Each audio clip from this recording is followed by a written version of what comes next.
Kada umaga, ngiti mo agad ang nakikita.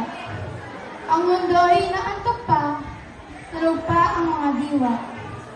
Ngunit sa iyong pagdating, tila biglang sumisigla.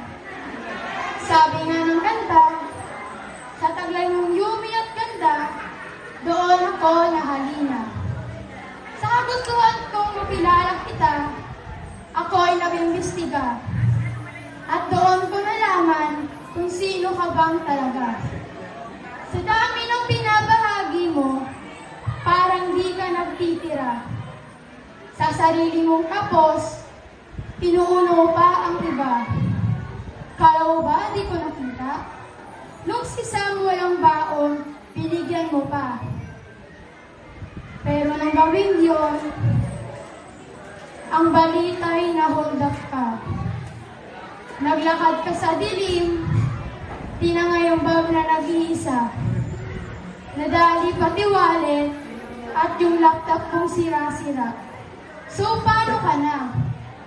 Kinabukasan, dumating ka, parang di ka nag-aalala. Naisip ko na lang na baka mayaman kang talaga. Pero sa trabaho ko sa palengke, nandoon ka, namili ka. Pinalik mo yung repolyo, yung karne, binawasan pa. Ubus na yung pera. Minsan kong halata, ang uniforme mong pinasadya.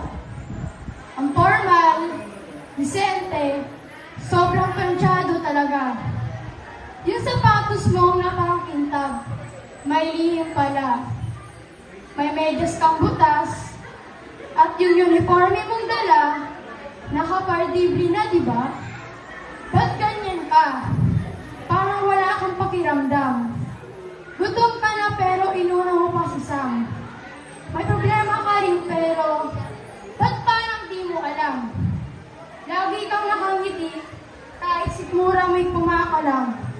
Ba't ka nagpupunwari? Akala mo di ko alam?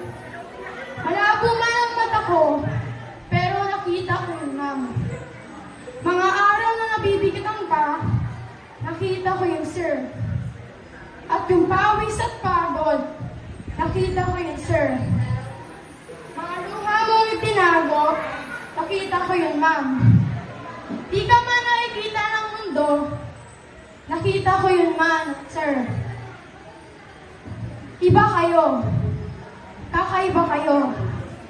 Akala mo ba di ko alam? Nakikita namin yung ma'am at sir.